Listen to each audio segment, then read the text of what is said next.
Bonjour à tous. En ce dimanche après-midi, nous allons, je vais vous proposer en fait quelques séances suite à ce qu'on a vu la semaine dernière, puisqu'on a essayé d'avoir un petit discours sur les événements qui se passent en Israël et la Palestine. Suite à ça, j'ai pensé qu'il serait intéressant de sortir du cadre politique et de rentrer dans l'étude rabbinique, on peut dire théologique, halachique, et même à certains égards philosophiques, vous verrez. Donc je vous propose quelques séances, je ne pourrais pas vous dire exactement le nombre, sur la question du rapport juif à la terre d'Israël. Comme ça sera ce qu'on fera le dimanche pendant quelques temps. Et on continuera bien évidemment le messianisme, vous voyez, il y a un lien entre les deux, le mercredi soir. Alors, pour commencer, on va travailler ensemble, on va faire un petit exercice sur le premier commentaire de Rachi sur la Torah. Vous savez que Rachi, qui vivait dans la ville de Troyes, donc c'est un Français qu'on ne présente plus. D'ailleurs, il met des mots en français dans ses commentaires, ça nous aide un peu à comprendre. Il est né en 1135, il est né en 1040 et il est mort en 1105. Et donc Rachi, c'est le plus grand exégète de la Bible.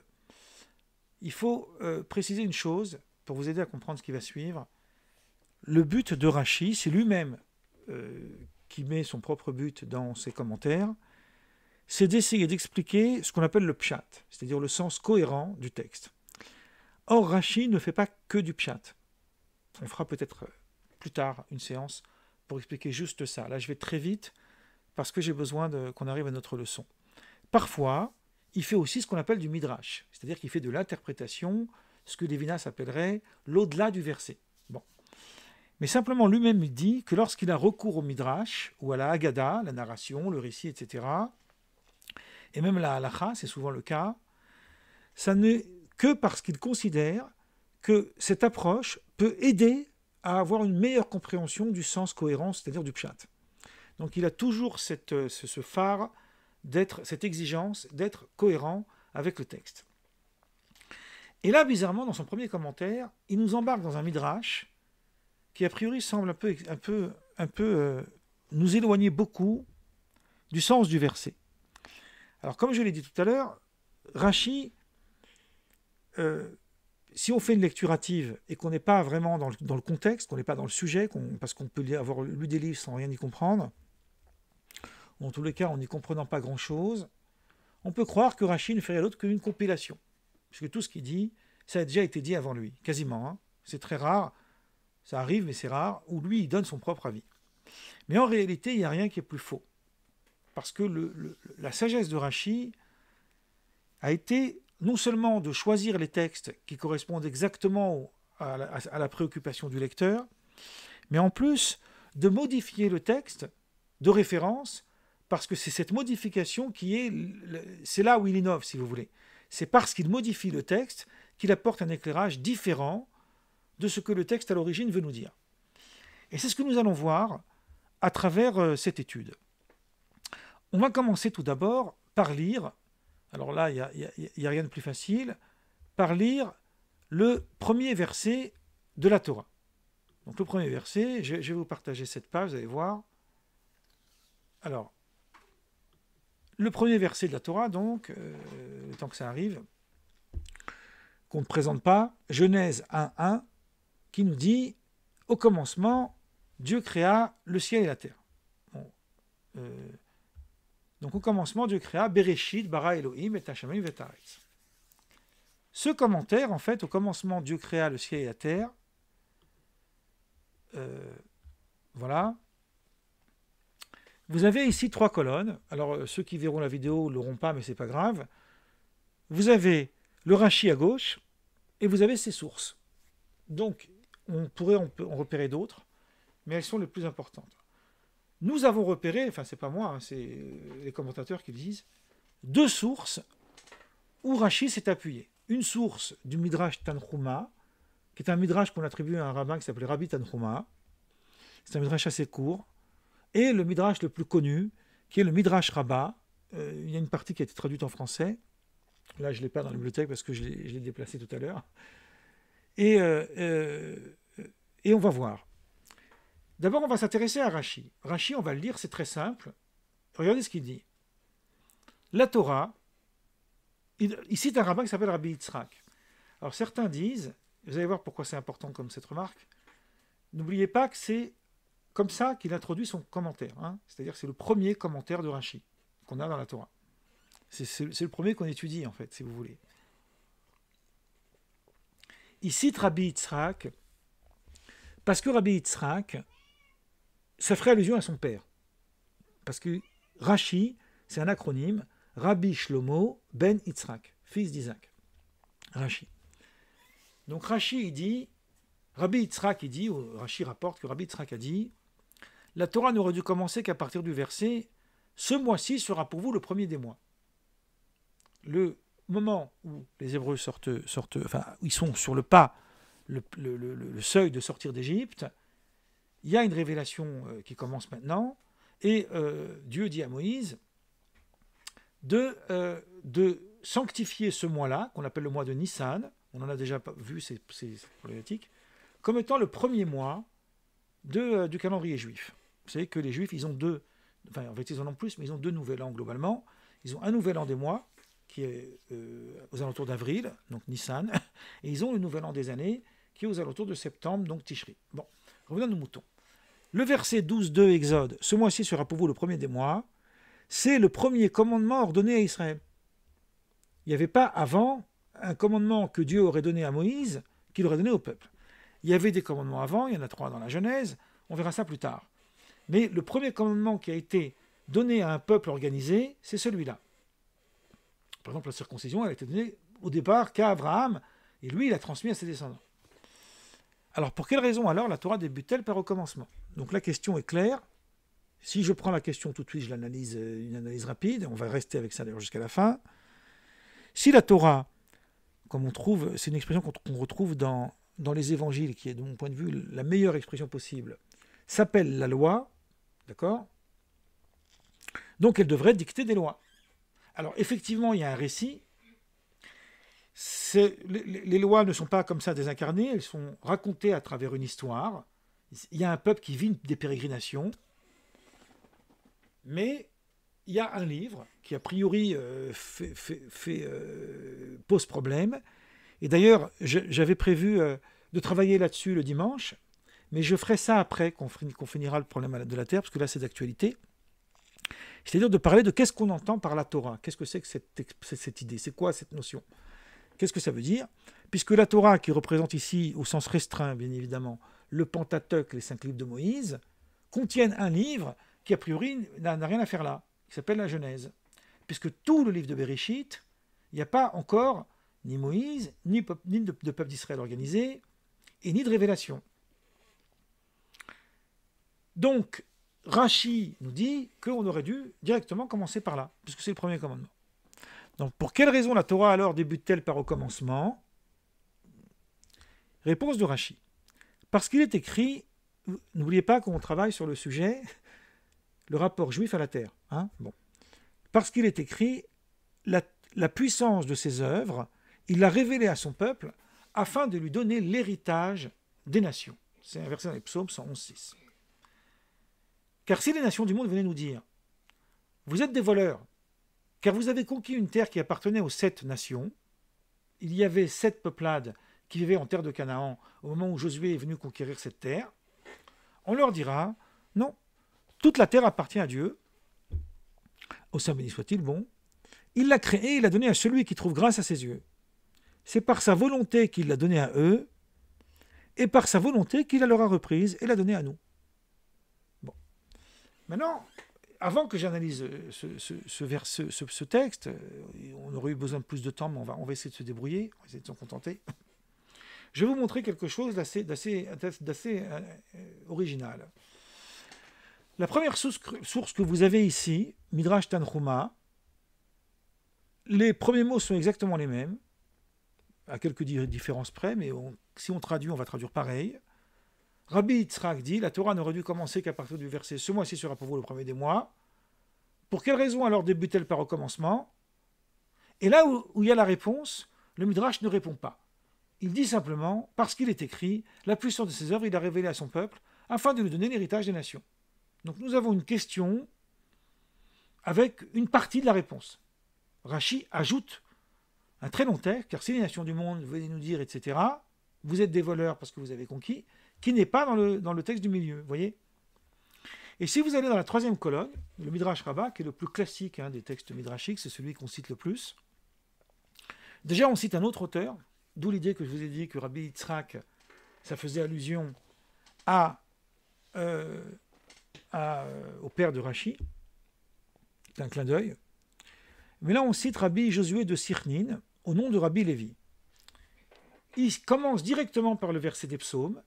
La puissance de ses œuvres, il l'a révélée à son peuple afin de lui donner l'héritage des nations. Vous voyez ? Donc on commence directement par la réponse. Et là, on va poser une question, mais on va la poser différemment. Pourquoi le Saint béni soit-il dévoila-t-il à Israël ce qui fut créé le premier jour et ce qui fut créé le deuxième jour? Réponse, à cause des idolâtres, ici c'est plutôt les nations païennes, c'est toutes les nations, afin qu'ils n'accusent pas Israël en disant vous n'êtes que des spoliateurs ou des voleurs. Et Israël leur répondra, allons, mais vous aussi, vous avez dans les mains le fruit d'une spoliation. Voyez les Aviens qui habitaient dans les villes jusqu'à Gaza, bon, laissons l'actualité, furent détruits par les Caphtorim, sortis de Caphtor, qui les ont détruits et se sont installés à leur place. Ça, c'est un verset du Deutéronome 2, 23. Et si vous allez voir là-bas, vous verrez que on cite plusieurs exemples de conquête de terre par la guerre. En réalité, ça n'est pas une spoliation, parce que le monde et tout ce qu'il contient appartient à Dieu. Bon, on dit, Saint béni soit-il, mais j'évite. Quand il l'a voulu, il vous l'a donné, et quand il l'a voulu, il vous l'a reprise pour la donner à nous. C'est pourquoi il est écrit, afin de lui donner l'héritage des nations, donc là il reprend le psaume 111, la puissance de ses œuvres il l'a révélée à son peuple, et lui fit le récit de la succession des générations. C'est-à-dire qu'il lui a donné l'héritage de cette terre qui, avant, avait été léguée par Dieu lui-même à d'autres nations. Alors on a ici une sorte d'amalgame, et amalgame pas au sens critique. Rachi habille les deux midrashim ensemble pour en faire qu'un seul. Parce que si vous constatez dans le midrash ne s'intéresse pas du tout au premier commandement qui a été donné à Israël. Donc il y a une lacune dans le troisième texte. Et dans le deuxième texte, il y a une lacune parce qu'il ne nous explique pas qu'est-ce que le psaume 111, la puissance de ses œuvres, il l'a révélé à son peuple, vient nous signifier. C'est un peu technique, j'accorde. Mais maintenant, nous, qu'on a compris ça, on a compris que c'est une construction que fait Rachi parce qu'il veut nous aider à comprendre le sens du verset. Quel verset? Au commencement, Dieu créa le ciel et la terre. Alors moi, je vais vous poser une question, en bon talmudiste, entre guillemets, parce que c'est la méthode d'étudier, qui me semble extravagante. On va poser en réalité deux questions. Et après, j'arrêterai le partage, on n'aura pas besoin du texte devant nous. Première question, c'est quelle est cette question que Rachi se pose? La Torah n'aurait dû commencer qu'à partir du verset « Ce mois-ci sera pour vous le premier des mois ». Ça veut dire que qu'est-ce qu'on fait du texte antérieur? On le retire? On l'enlève ou on le met après? C'est ce que je cherche à comprendre. Et deuxième question, en quoi la réponse répond-elle à la question? Rachi, ni le Midrash, plus particulièrement le Midrash Tanhuma, puisque le Midrash Rabbah, lui, j'ai pas de problème avec lui, puisqu'il n'amalgame pas ce commentaire avec l'idée que la Torah aurait dû commencer par le premier commandement. Nous avons ici deux enseignements. D'accord? Premier enseignement, c'est que Dieu a créé la terre. Entre guillemets, on en déduit qu'elle lui appartient, donc il peut donner la terre d'Israël à qui bon lui semble. Bon. On fait une analyse sans idéologie, on essaie de comprendre ce qui est dit. Et deuxième renseignement qu'on a ici, c'est qu'on a un verset dans Exode 12.2 qui nous renseigne sur le premier commandement qui a été donné à Israël. Donc Rachi se pose la question sur lequel de ces deux enseignements doit-on commencer le livre qu'on appelle la Torah. Et Rachi semble nous dire au départ qu'il faut commencer par ce mois-ci est le premier des mois, parce que forcément, la Torah est la loi. Puisque la Torah est la loi, elle commence par les commandements, elle commence par la loi, elle ne commence pas par le récit de la création. Elle peut le raconter après, c'est pas gênant. D'ailleurs, elle le raconte après. Par exemple, vous avez Narmanide et des grands auteurs, mais on refera une causerie entière là-dessus, hein, qui s'intéressent, comme je vous ai dit au début, qu'est-ce que ce livre de la Genèse il a à faire là? Et ils nous disent entre autres que même si on ne l'avait pas mis, on aurait pu le construire, en résumé évidemment, avec tout ce qui a été dit après. Abraham, il est mentionné plus tard, le récit du déluge est mentionné plus tard, et on a par exemple, alors ça peut être ou dans la Torah ou dans le Tanakh, hein, dans la Bible, et on a par exemple le décalogue qui rend témoignage du Shabbat. Pourquoi le Shabbat? Parce que Dieu a créé le monde en 6 jours, il s'est reposé le 7e. Donc on a en une ligne un résumé du récit de la création. Donc la question de Rachi, c'est qu'est-ce qui doit être privilégié, c'est-à-dire qu'est-ce qui doit être d'abord. Et Rachi, qu'est-ce qu'il nous répond? Il ne s'intéresse plus du tout donc à sa question, il s'intéresse au bien fondé du verset. Au commencement, Dieu créa le ciel et la terre. Et effectivement, comme conformément au Midrash Rabbah, ce verset, il a bien un sens pour nous apprendre que la terre d'Israël, elle appartient à Dieu et qu'il la donne à qui bon lui semble. Bon, c'est une interprétation un peu lointaine du sens réel, mais c'est cohérent. Dieu a créé la terre, elle est à lui. Aujourd'hui, malheureusement, les mécaniciens qui fabriquent des machines, elles ne sont pas à eux. Mais bon, quand Dieu a créé la terre, elle était à lui. Je fais un peu d'humour. Donc, en nous disant, car si les nations du monde venaient nous dire vous êtes des voleurs, on pourra leur répondre mais non, parce que Dieu a légué cette terre à Israël parce qu'il l'a décidé ainsi. On verra après la légitimité de cet argument. Mais cet argument explique bien pourquoi Bereshit, pourquoi au commencement. Mais où c'est expliqué ici pourquoi on doit commencer par Bereshit? On peut très bien commencer par le premier commandement qui a été donné à Israël et raconter Bereshit plus tard, raconter, c'est-à-dire le commencement plus tard. Et qu'est-ce qui s'en fiche, eux, les nations, si on leur répond à partir du premier verset ou à partir d'un verset qui est au milieu de la Torah? Qu'est-ce que ça change? Donc Rashi ne nous a pas expliqué pourquoi on a commencé par Bereshit. Donc on reste ici dans une impasse. On reste ici dans une énigme. Et c'est là où on va comprendre que malheureusement, comme c'est beaucoup le cas, ce texte a été très mal compris. Je vais tout d'abord vous dire ceci. On pourrait, si on voulait être apologiste, on pourrait dire, ici, il y a un truc quand même extraordinaire que la Torah est en train de nous dire, c'est que la Torah est en train de nous dire que Israël, la terre d'Israël, revient de droit légitimement à Israël, au peuple juif, parce que Dieu l'a décidé ainsi. D'ailleurs, Rashi lui-même retourne le raisonnement à l'envers, puisque au début il dit « c'est par sa volonté qu'il l'a donné à vous, aux 7 peuples qui étaient là-bas, et de par sa volonté il a retiré aux 7 peuples pour la donner à nous ». Donc il peut très bien y avoir demain dans l'histoire que sa volonté soit modifiée une autre fois, et il décide de la donner à un autre peuple. Alors vous allez me dire, oui, mais là, il faudrait quand même être sérieux, parce que on sait très bien que Israël appartient au peuple juif et que c'est légitime. Sauf que je vais revenir, moi, sur l'expression de Rashi. Rashi, il dit,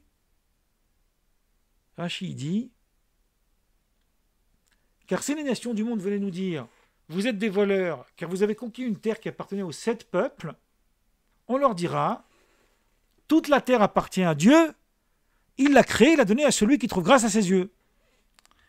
Et je m'excuse à l'avance ici, devant tous les commentateurs que j'ai lus de Rashi, il y a beaucoup de commentateurs, personne ne cite ce que je vais vous dire maintenant. C'est qu'en réalité, la source de Rashi, elle n'est pas du Midrash Tanhuma, elle n'est pas du Midrash Rabbah, elle est de la Bible elle-même. Un verset, me semble-t-il, que j'ai cité la semaine dernière. Dans le livre de Jérémie, là-bas on fera après une longue causerie, et peut-être même 2 sur ce sujet, mais là je vais très vite. Là-bas on parle de l'exil de Babylone. Ça se passe en 586 avant Jésus-Christ. Avant notre ère, quoi. Le verset dit, par l'intermédiaire du prophète Jérémie, donc c'est le chapitre 27 du verset 5 au verset 12, il commence par dire « C'est moi qui ai créé la terre et je l'ai donnée à qui il me plaisait ». On ne peut pas ne pas imaginer que Rachi s'est basé là-dessus. Or, il se base sur un texte où la conclusion est inverse de ce qu'il dit. Ça vous montre à quel point il faut bien comprendre ce qui est écrit là. Parce que qu'est-ce qui continue? Le texte continue et dit « Or maintenant, je livre tout ce pays au pouvoir de Nabuchodonosor, roi de Babylone. S'il est un peuple qui refuse de se soumettre à lui, ce peuple je le châtierai par le glaive, dit l'Éternel. Tandis que le peuple qui engagera son cou dans le joug du roi de Babylone, je le maintiendrai dans son pays qu'il pourra cultiver et habiter. À Sédécias aussi, roi de Juda, j'ai adressé exactement les mêmes paroles, disant « Engagez votre cou dans le joug du roi de Babylone, soumettez-vous à lui et à son peuple, et vous vivrez. » Donc ce qu'il nous dit, Rachi, ici, le verset de Jérémie, c'est que l'idée que c'est parce que c'est Dieu qui a créé la terre qui légitimerait que la terre d'Israël appartient au peuple juif, elle est à double tranchant. Elle est valable dans les deux sens. C'est vrai aussi longtemps que Dieu a décidé que cette terre appartient au peuple juif. Une fois qu'il décide qu'elle appartient à un autre peuple, alors elle appartient à un autre peuple. Maintenant, on va essayer de comprendre, grâce à ce que je viens de vous dire ici, et je vais essayer d'aller vite parce que je voudrais quand même qu'on puisse débattre une dizaine de minutes. C'est pas grave si on fait court. On va essayer de comprendre le lien avec la question. Rachi nous dit que la Torah, elle aurait dû commencer par le premier des commandements qui a été donné à Israël, qui est la fixation des mois. Donc en réalité, dans le commentaire de Rachi se dégagent trois choses. Tout à l'heure j'ai dit deux, maintenant je vais en dire trois. Première chose qui se dégage, c'est que la terre d'Israël elle appartient, c'est Dieu qui a créé le monde, donc la terre d'Israël appartient à Dieu. Deuxième chose qui se dégage, c'est que le premier commandement qui a été donné à Israël, c'est la fixation des mois. Et le troisième élément, c'est la loi de la Torah au sens large. Et sur ces trois éléments, j'ajoute un élément qui chapeaute le tout, qu'on retrouve dans ce Rachi, qui est un élément fondamental, et qui est peut-être fondamental de toute mon approche sur le rapport juif à la terre d'Israël, et c'est ce qu'on a vu la semaine dernière, c'est le rapport aux nations. Quel est ce souci de Rachi, au XIe siècle en France, de prouver aux yeux des nations que la terre d'Israël elle est bien légitime? On n'est pas dans la politique, il n'y a pas d'État d'Israël, il n'y a pas tout ça. Quelle est cette préoccupation? Que veut-il nous enseigner ici? Parce que là aussi, il y a quelque chose qui est conjoncturel. Qu'est-ce que Rachi veut nous apporter? Et c'est à ces trois questions que je vais répondre. Alors le sujet est beaucoup plus long, mais je vais répondre très brièvement. Premier élément qu'il faut savoir, c'est que même si les Juifs en diaspora, en exil, etc., ils continuent de conserver, de pratiquer les commandements de la Torah. On l'a vu avec la destruction du Temple, il y a plus de 400 commandements qui ne sont plus applicables, ou presque 400. Vous avez un midrash qui dit, et Rachi le cite ce midrash d'ailleurs, donc c'est assez intéressant, qui dit que même après que vous allez aller en exil, vous devez quand même pratiquer les commandements pour ne pas qu'elles soient nouvelles quand vous reviendrez. Et là aussi, le midrash cite Jérémie, c'est comme si les commandements devenaient des repères. Autrement dit, le lien entre la terre d'Israël et la loi de la Torah, c'est un lien intrinsèque qui est indissociable. Je reviendrai là-dessus plus tard, mais là on va poser cet élément. Donc le problème qui se pose, c'est que la terre d'Israël, elle n'arrive pas ex nihilo, elle n'arrive pas de rien. Il y a un récit qui nous met en contexte et qui crée un lien entre ce peuple et cette terre. Ce récit, c'est tout le livre de Bereshit, accompagné de la Genèse, de l'Exode, etc., toute la Torah jusqu'au livre de Josué et plus loin. Donc on nous raconte ce lien qui est entre les deux. Sauf que ce lien qui est entre les deux, il n'a de sens que parce que cette terre, elle est légitime d'appartenir aux Juifs. Si elle n'est pas légitime d'appartenir aux Juifs, alors il n'y a pas de rapport avec la Torah.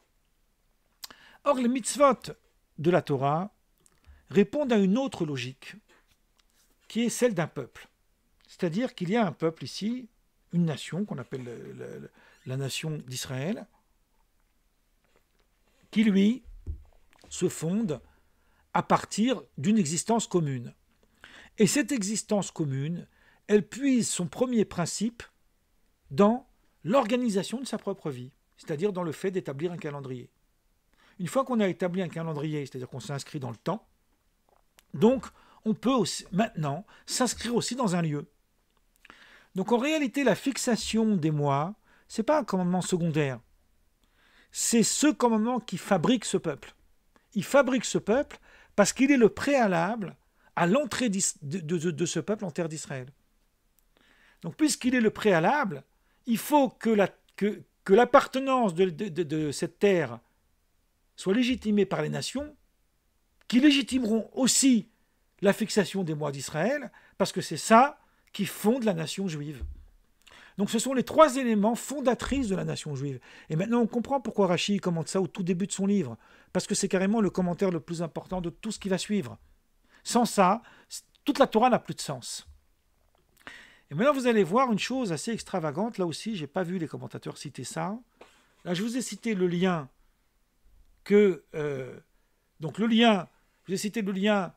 entre le fait que Dieu a créé la terre et qu'il a voulu qu'elle appartienne au peuple juif avec l'affaire de Nabuchodonosor, puisque c'est à double tranchant.